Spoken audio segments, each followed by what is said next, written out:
So I just want to say this simply to our Democrat colleagues. You have an off-ramp now. You painted yourself into a corner, but here's your off-ramp. The unions, the largest unions are saying, please do this. You can claim that as cover and say that you had to do it. Reopen the government. Get it working for the people. It's our #1 priority and responsibility as members of Congress. But Senate Democrats have refused to do it for almost a month now. I don't see a way to amend the Constitution because it takes about 10 years to do that, as you all know, to allow all the states to ratify what 2/3 of the House and 3/4 of the states would approve. So I don't see the path for that. Good morning, everybody. Welcome to day 28 of the Democrat shutdown. We're almost a month into this, and we wanted to highlight a couple of things and a few members this morning. There are some very important developments.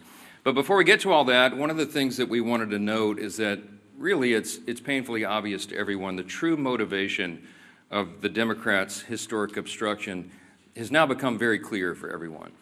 I want to use a little simple, Lily, if you show me this real quick. Just real quick, simple facts, because it get obscured too much. But there are simple facts about the Democrat shutdown that everybody needs to recognize. Here's 4 of them. First of all, we have to have Democrats to reopen the government. You know that in the Senate it requires 60 votes to break an impasse. Wait, hang on, Lily, hold it real here. Keep it close to the podium. I want everybody to see this, okay? We're gonna make it simple. I had my 15-year-old son and some of his friends were together over the weekend, and they wanted me to explain it to them as simply as possible. This is the little formulation, okay? Hey, fellas, remember from civics, you gotta have 60 votes in the Senate. We only have 53 Republicans, so we must have Democrats to do it. The Democrats are out trying to claim that this is all on Republicans because we control the government. We don't control the Senate without 60 votes, so you have to have them. Now they've voted 13 times, those Senate Democrats, counting the House and the Senate together, they voted 13 times to keep the government closed. And what they're demanding as a ransom to reopen the government are some really crazy things. They want to restore $200 billion in health benefits paid for by U.S. taxpayers to illegal aliens and non-citizens. We can't do that. They want billions of dollars in wasteful programs to be returned to foreign countries for things that none of you would agree with. We are not going to do that. They want $500 million to go back to left-leaning news organizations paid for by taxpayers. We can't do that. And then they want to cut $50 billion from the Rural Hospital Fund that Republicans got signed into law July 4th to prop up health care in red states and rural areas around the country. It's too important, but they want to take that away. They know that we can't do it. And now that they've begun to admit what this is all about, thanks, Lee, put it on the thing there. They're admitting what they're up to. Chuck Schumer said every day of the shutdown gets better for us, meaning the Democrat Party. And you know, we had the second-ranked Democrat in the House, the minority whip, who just said a few days ago, the end of last week, that we know that this is causing great pain for the American people, but we have to use this leverage. We don't have many times where we have leverage like this. And so they've shown you what the real motivation is. But ultimately, why are they doing all that? Let me summarize this really quickly, as simply as I can, for the civic students back home. Republicans are not demanding anything, literally nothing.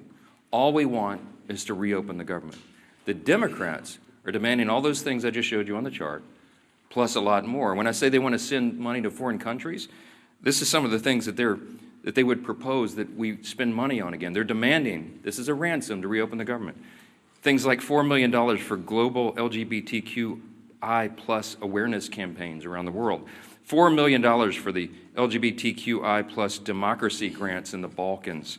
They want $2 million for feminist democratic principles projects in Africa. We're not doing that. But again, the question is why? Why? This sounds crazy. It is. Why would they do this? And what we saw on vivid display over the weekend was the re-emphasis of this fact. This is motivated purely out of fear.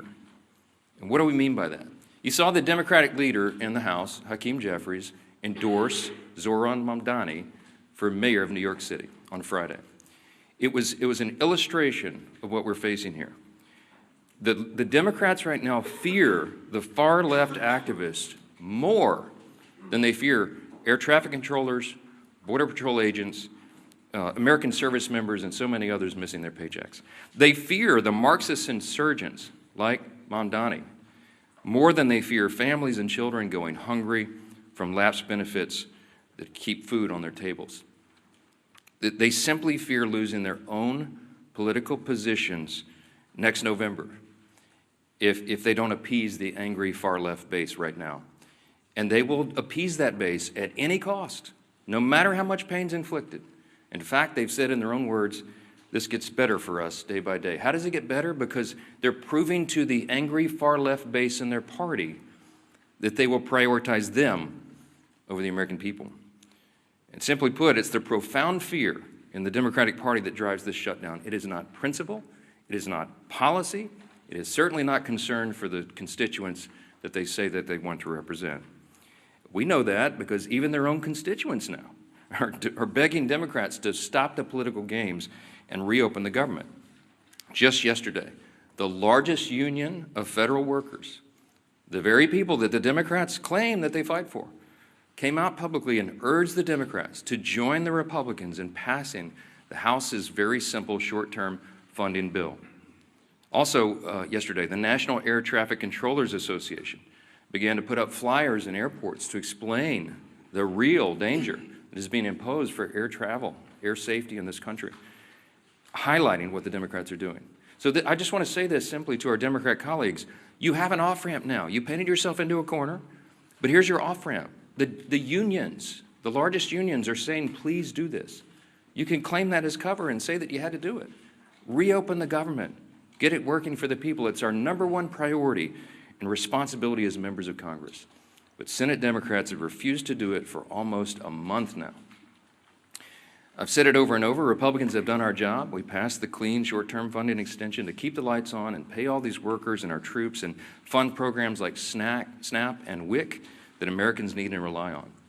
And in the meantime, Republicans have been working very hard around the clock every day of this Democrat shutdown to do our best to reduce the pain for our constituents. In our districts, we got a video running over here just showing some highlights of what all the House Republicans are doing and have been doing for the last few weeks. Out in their districts, they're trying to help Americans navigate the crisis that the Democrats have created with their selfish political decisions. Here's a few more examples this morning we wanted to highlight. In Montana, Congressman Troy Downing, these are all Republicans doing work back home. He's met directly with his TSA officers and air traffic controllers who continue to show up to work while Democrats keep the government closed. In New York, Congresswoman Nicole Maliotakis has been working around the clock, hand in hand, for example, with her local national park officials to organize community cleanups and maintain our public lands, doing the work Democrats left behind as park rangers and visitors' staff remain furloughed under their shutdown. In Sullivan County, Indiana, and down in South Texas, you have Congressman Mark Messmer and Brian Babin. They've strategized with rural hospital leaders to ensure that these communities are able to access that $50 billion rural hospital fund, by the way, that the Democrats want to defund.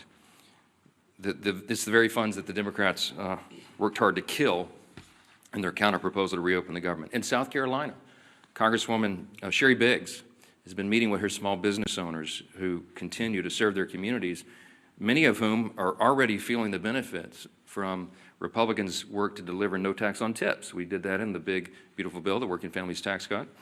It's a wildly popular measure that, by the way, every Democrat voted against.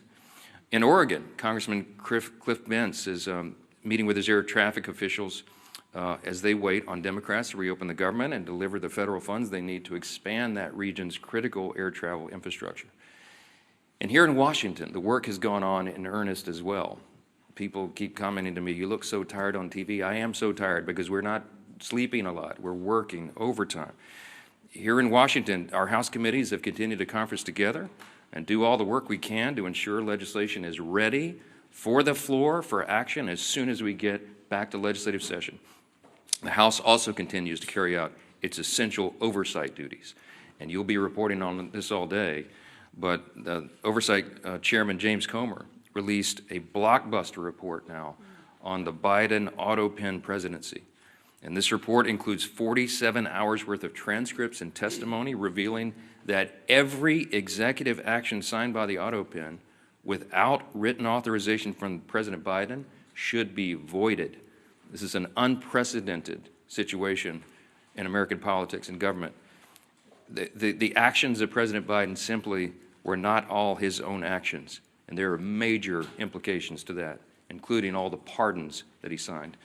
But don't get me started. Okay, on Friday, the Energy and Commerce Chairman, Brett Guthrie, these are all Republican actions, he launched a bipartisan investigation into the NBA's handling of betting and illegal gambling allegations following the recent shocking reports that raised questions and integrity concerns. And as we covered last week, the House Oversight Committee also delivered its third batch of files from the Epstein investigation, now totaling 43,000 pages and documents, pieces of evidence, including personal flight logs, financial ledgers, daily calendars, and diaries of Epstein himself. Republicans are here in Washington, and we're out in our district, fanned out across the country, doing good work on behalf of the people we serve and represent. And what are the Democrats doing? You've seen it. They're posting TikTok videos. They're bragging about using the American people's pain as their political leverage.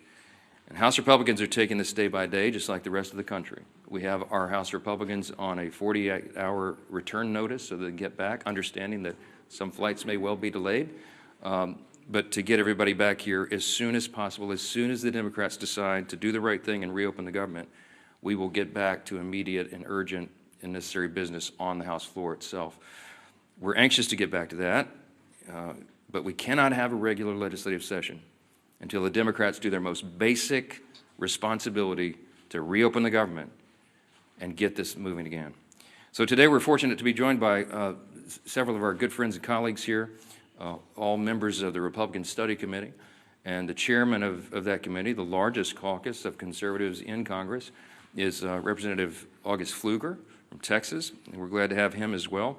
He's going to share a little bit about the reckless decision of the Democrats and what that means for military readiness and families all across this country. We are so grateful for these great members and their leadership. August will reference who's here, and then we'll take some questions. So, Chairman Pfluger. Thank you, Speaker. Sure. Speaker, you're doing a great job, and I think we all know that today's Democrat Party is not the party of JFK, who once famously said, "Ask not what your country can do for you, but what you can do for your country." Instead, today, Democrats under Schumer and Clark and Mondami are saying, "Ask not what you can do for your country, but who you can leverage for your radical agenda." Ask not what you can do for your country, but who you can leverage for your radical agenda.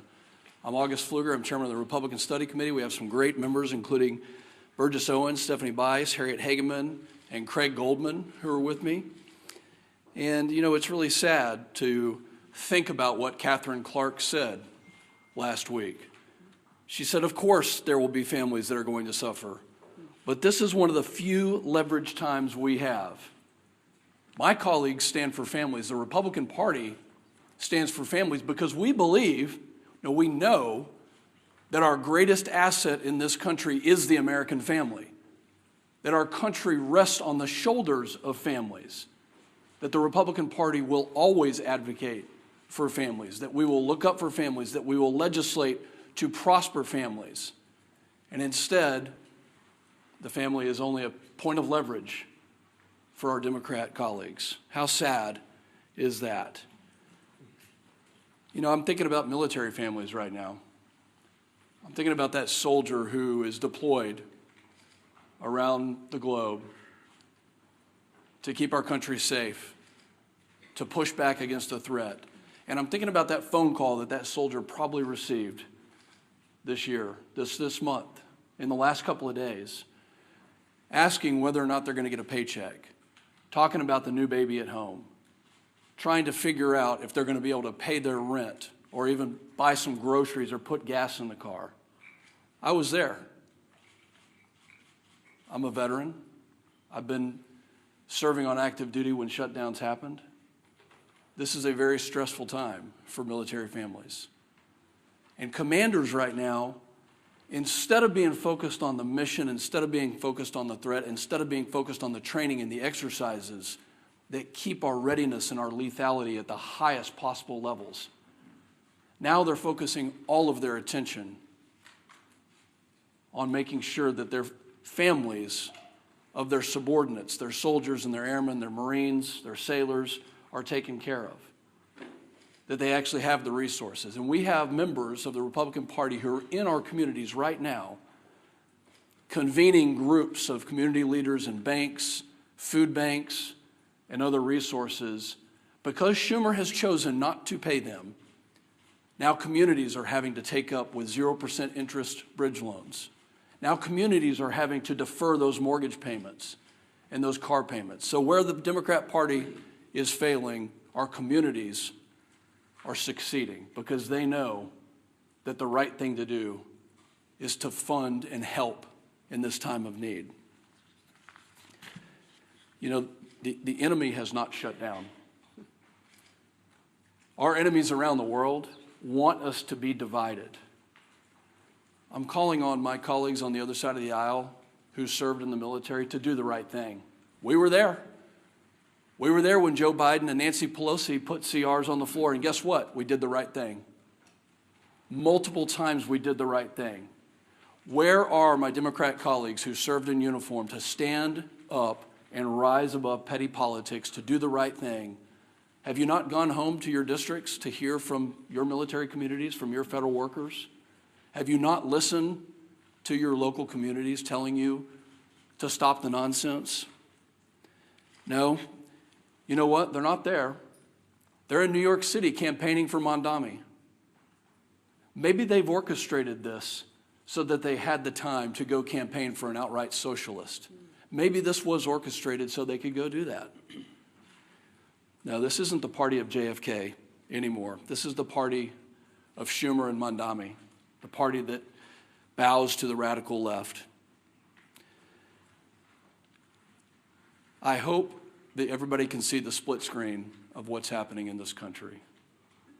The speaker has so eloquently talked about the fact that Republicans are doing our job to take care of families, that over 13 times the Senate Republicans have voted to fund our military, to fund TSA, to make sure our Border Patrol can get paid and all federal workers can get paid, and Democrats continue to obstruct.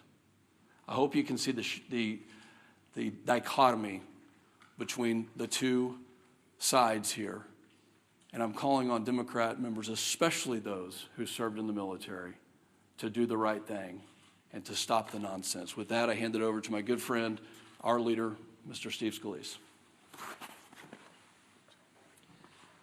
Thank you, Chairman Pfluger. Thank you for your service to our country, especially to all those men and women who are currently serving our nation, whether it be in the military, federal employees that are still working, showing up on their job, but because of Chuck Schumer and Democrats who have bowed to the socialist radicals in their party, those federal workers are not getting paid. We've talked up here for weeks now about some of those hardships, how it's going to affect people, and ultimately now how it is affecting people. Those impacts are now being felt. It's not hypothetical anymore. It's not some memo from a department laying out what might happen. We're starting to hear those stories. You can see, and our conference chair, Lisa McClain, has done a really good job of compiling a lot of the work that's being done by many of our colleagues. One of the reasons we're not meeting in session is because the Democrats shut down the government, but also because of that shutdown, our members are now busy in their districts mopping up a lot of the mess created by those Democrats because of the shutdown, the hardships it's created on families. And those are real hardships, and I applaud my colleagues who are in their districts trying to figure out ways to help people during this difficult time, working with food banks to get food to people who are missing SNAP benefits, WIC payments, military members who are not getting paid, but they're overseas, as Chairman Pfluger talked about. While their family's still here, those babies still have needs, and yet the paycheck's not coming in. Those bills are still due. And Democrats think this is some kind of game. Speakers talked about this over and over again, but what has their reaction been? Not figuring out a solution to get out of it, an off-ramp. It's doing stupid TikTok videos, making fun of this situation, thinking that the American people are leverage in their game to get some kind of unachievable goal, $1.5 trillion in new spending, $200 billion in taxpayer benefits for illegals, gutting $50 billion out of a healthcare fund for rural hospitals. And again, they try to claim it's about something else. Maybe it's about healthcare. Well, if it was about healthcare, they wouldn't be gutting $50 billion out of the rural healthcare fund. They wouldn't have fought, by the way, on the Senate floor months ago to remove a provision, the cost-sharing ratios, that would have lowered premiums on families by 11%. It was in our bill. We voted for it, passed out of the House. Democrats are still to this day bragging that they removed that provision from the bill that would have lowered premiums, health insurance premiums on families by 11%. And they want to talk about health care? Give me a break. Look at what they've done. They've wrecked the health care system. They fought to raise premiums on families. Democrats have over and over again, and now they're imposing real pain on American families with this shutdown. We've got some new numbers that have come in, and these are not good numbers, unfortunately. Reuters reported more than 2,700 flight delayed nationwide on Monday, and more than 8,600 flight delays just Sunday. 8,600 flight delays. Think of how many families were impacted. Every flight, well over 100 people on each one of those 8,600 flights that were delayed, all because Chuck Schumer and radical Democrats want to use American people as leverage. A Democrat aide said they won't concede short of, quote, planes falling out of the sky. Who are these people? Didn't they once care about this great nation and making it better? And now they think if a plane falls out of the sky, that's their leverage? For what? Goodness. Chuck Schumer, quote, every day gets better for us. Who is us? Because I can tell you who them are.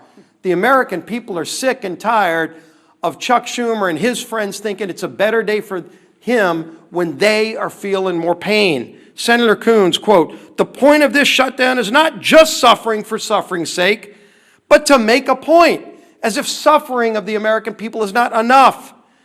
We've heard, of course, over and over again, Catherine Clark, shutdowns are terrible. Of course, there will be families that are going to suffer, but it is one of the few leverage times we have. They keep saying over and over again, they know American people are suffering. They don't care. They want leverage for themselves. They want to show off to their radical socialist base. Bernie, of course, Bernie Sanders, who was on the stage with AOC over with Mandami the other day, with their socialist love fest. Bernie, quote, you reopen the government and we lose our leverage. That's what this whole shutdown is about. They're telling you what they mean. Democrat source in the Hill article last week that we talked about, quote, we would have enough votes to reopen the government if people were not terrified of getting the guillotine. This is Democrats being afraid of their own base because their base is so radical that they're afraid of their base. The American Federation of Government Employees, we talked about this yesterday, came out and said, quote, it's time to pass a clean continuing resolution and end this shutdown today. No half measures and no gamesmanship. Rep. Amelia Sykes said, quote, we know that people are going to suffer if we don't open the government. People will go hungry. Well, she knows it. She's causing that hunger, but let's put a point on this. In an ABC article regarding the 42 million Americans that are going to lose SNAP benefits next week, Joel Berg, who's the CEO of the nonprofit Hunger Free America, said this, quote, we are going to see the greatest hunger crisis since the Great Depression. And that's not hyperbole, that's just true.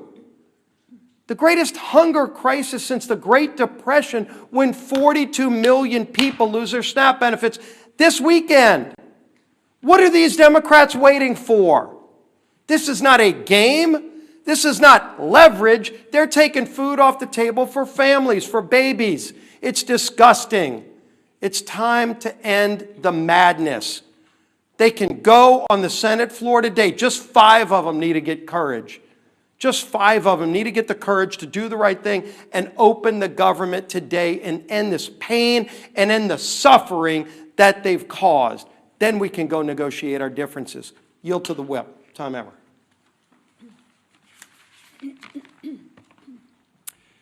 As has been mentioned, yesterday, the largest federal workers' union in the country, they represent 820,000 federal workers, released a statement calling on Democrats to stop playing political games, pass our clean CR, and reopen the government.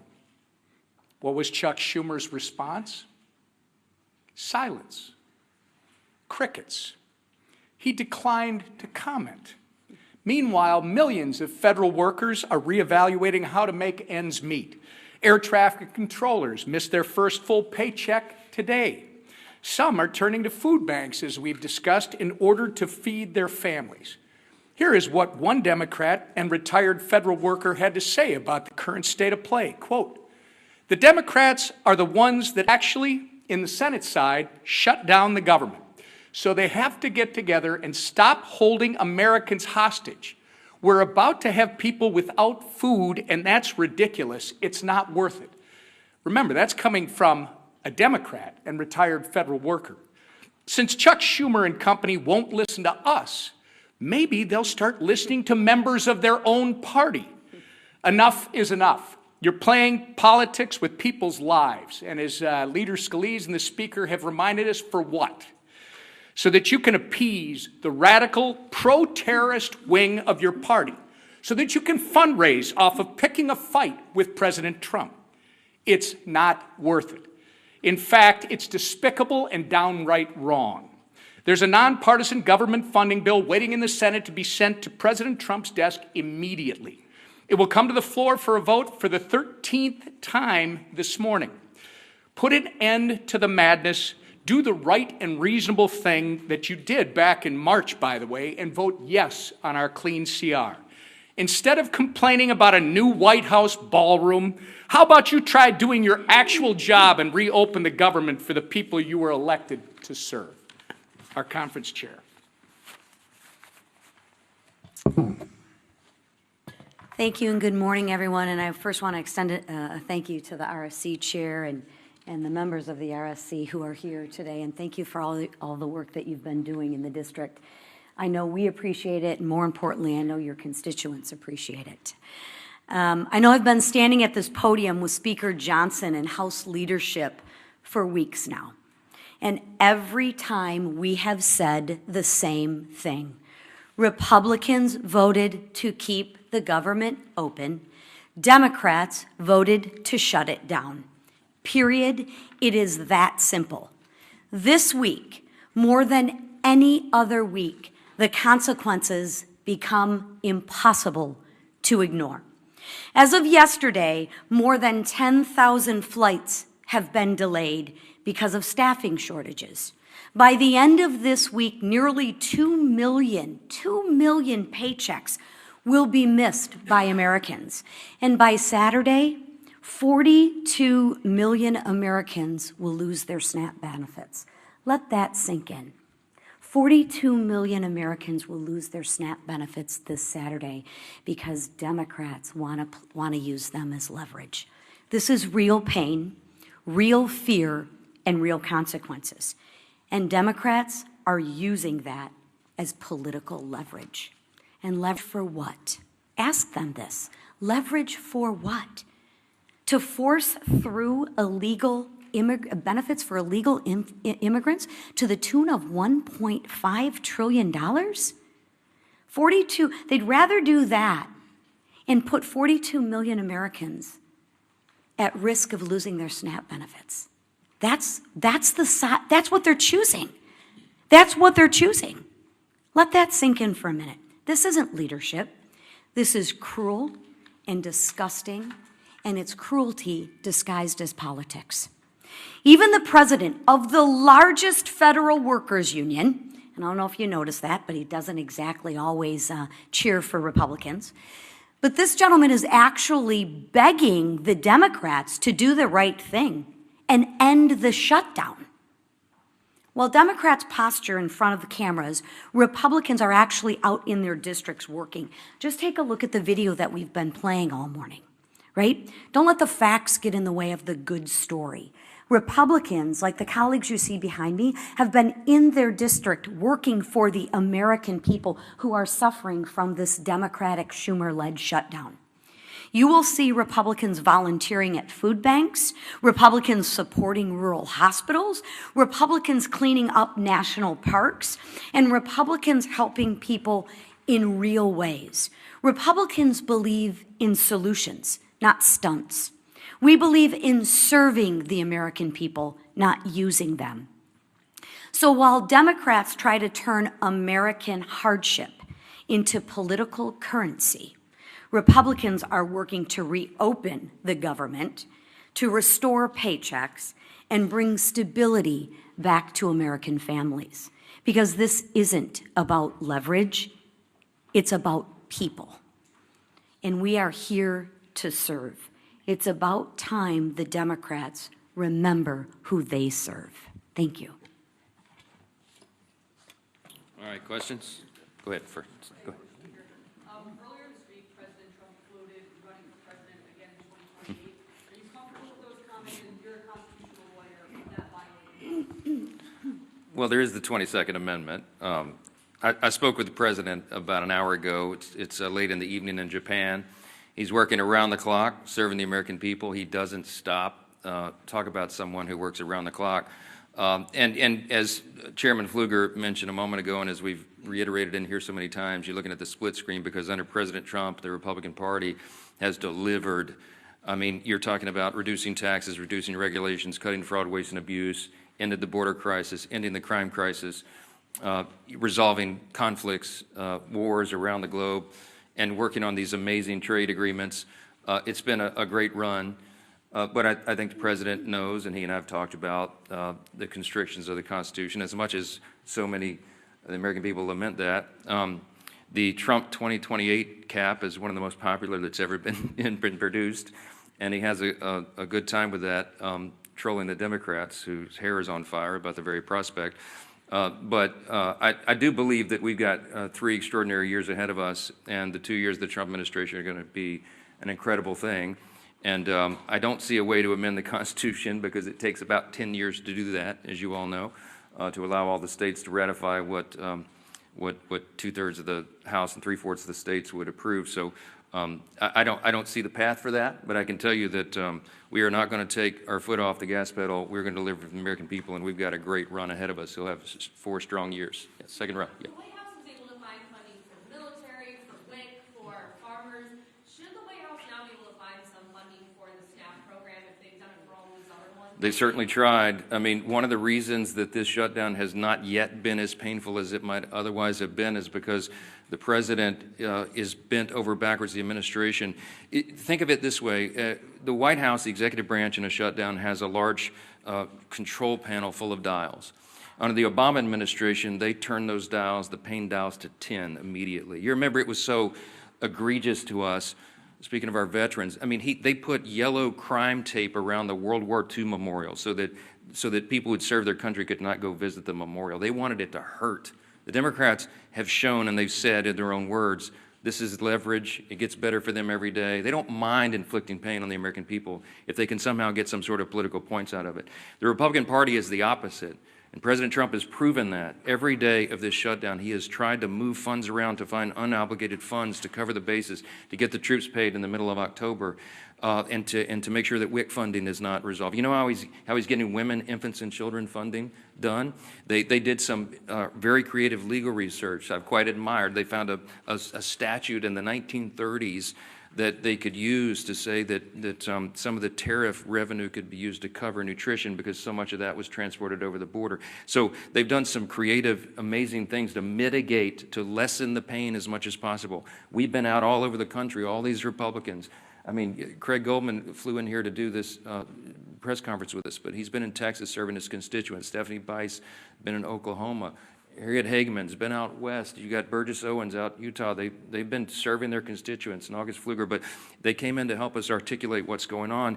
All that effort has mitigated the pain, but we're running out of the resources. We want to fund SNAP, but they did the legal research and they could not find a 1930s era statute to bootstrap that one. The contingency fund was approved by Congress. And when the Democrats voted against the CR, they voted against the ability of us to use that money. And so 42 million people are going to suffer because they're playing political games. There's nothing, the White House has run out of it. They have all the pain dials turned back to just a 0 or a 1 as best they can. But when you're out of resources, they go all the way up. And it's out of their hands, it's out of our hands, and that's why we're so frustrated. You don't see the happy warrior Steve Scalise pound the podium very often. But we're angry about this, we're frustrated. We should be, because it's wrong for the people, and all of you should be angry about it as well. And I know many of you are. Yeah, Ray. What's your reaction to yesterday's purge of senior ICE officials from field offices around the country? Are you worried that that's going to result in less experienced leadership at ICE? And again, when is it time for Congress to do some oversight? I don't know any of the details of that yet. I just heard about that literally. I was walking in, so I'm not going to comment on it until I find out the details. I know some of these things get misportrayed. Yeah, back row. Yeah. On the Autopen investigation and the Oversight Committee's report that was released this morning, some Senate Republicans have suggested that perhaps there isn't a legal avenue to void the pardons that were signed by by the Autopen, these executive authorities. Do you think that there is a legal avenue? That's what the investigation concluded, that any of those executive actions that were signed by the Autopen and the Biden administration should be void. Do you think that's possible? Nothing this incredible and insane has happened before. This was not something that the forefathers anticipated. It's unprecedented. There is no legal precedent because no previous president had an Autopen or had the audacity to have people signing things on their behalf when they didn't even know what was in it. And so we're in uncharted waters as a nation. As we say up here all the time, we're so tired of making history. I just want normal times, normal Congress again. But the Biden administration was unprecedented in so many ways, and the president was checked out of his job for quite some time, and everybody knows it. And there was a cover-up. The people around him who were they would give him scripts to follow. They would point him literally in the direction, stand here, sir, wave like this. And he didn't know what he was signing. So there's all sorts of just incredible implications. It sounds like a terrible novel or something, but this is reality.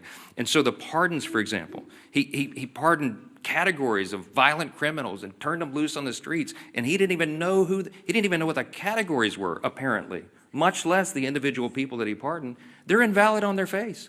I mean, I used to be a constitutional law litigator. I would love to take this case and go into the courts and make that law to set the precedent. You can't allow a president to check out and have unelected, unaccountable, faceless people making massive decisions for the country. Think of the executive orders that were signed with the Autopen. When he paused LNG exports, liquefied natural gas, to our European allies around the world, I confronted him about it, by the way, the one meeting they allowed me to have with him as Speaker in the Oval. And he looked at me as if it hadn't happened, and he said, I didn't do that. And it occurred to me, he wasn't lying. He honestly didn't know. Do you know what the implications of pausing LNG exports were around the world?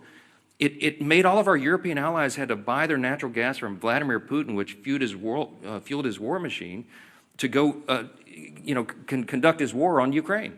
It destabilized our energy sector, and it had us step back 3 or 4 steps of energy dominance around the world. Thankfully, we're back now because we have a commander-in-chief who's fully in command and understands the necessity, energy policy being national security policy. I could go on and on and on in every category. Huge implications. What does it mean for us? How do you unwind it? I don't know. But it will be determined in the courts ultimately. And these are unprecedented cases of first impression, as we say, because it's never been tested before. But man, is it dangerous stuff. Front row. Because you win the boot game today. Go ahead. Your Honor. I'm curious, you guys, a lot of you were talking about the government unions demanding the Democrats reopen the government at this point. Do you think that is building on President Trump's games with labor unions in the 2024 election? Do you think that this is a sign of a different relationship between House and Senate Republicans and federal government employees? Do you welcome these people in your tent? Of course. Claims that these are not traditional allies of yours in a lot of. President Trump and the Republican Party achieved some very important historic things in the last election cycle. We had a true demographic shift in the election. We had a record number of Hispanic and Latino voters, for example, who came into the Republican Party, record number of African-American black voters, Jewish voters, union workers, young people, demographics that had not traditionally in recent years been with the Republican Party in large numbers. And they came to us not reluctantly, but with hopeful anticipation. Why? Because they wanted a return to common sense, and they saw what the other party had done to them with their terrible policies and their terrible ideas and the radical, woke, Marxist, progressive agenda, and they realized it didn't work for them. So they came to us and they said, can you do better? Well, we did. We have. And we passed the one big beautiful bill, the Working Families Tax Cut, and all of our legislation and everything the president's done with executive orders, fulfilling his promises, are codifying those things and doing the rest of our legislative agenda, which is being held up right now because of this. We're delivering for those people. So it is not a surprise to me that union workers would come enthusiastically supporting common sense. What we're asking for here is common sense. They're supporting the party. They're supporting the president because they know who's working for the American people and who is not, who is causing and inflicting pain on the American people. The contrast has never been more clear. We say all the time, this is not your father's Democratic Party. I grew up in Louisiana. When I was a kid, I didn't even know a Republican. Literally, like everybody was Democrat. And, you know, they're the Southern Democrats, you know, conservative Democrats down in Louisiana. That party doesn't exist anymore. My grandfather would not recognize what this party has become. He would clearly, they'd all be Republicans because the Republicans stand on the side of common sense and working families, hardworking, middle class, lower class earners in the country. We drafted the Working Families Tax Cut to be geared for them, to help them. And we infused the legislation with all its pro-growth policies so that all boats will rise. People see that. They see the effects. Ideas have consequences, my friends. And the policies and ideas that are advanced by the Republican Party are right for America because they comport with our founding principles, and we stand on those principles to defend them. And by contrast, on the other side of the screen, they're going for communism and Marxism. Take your choice.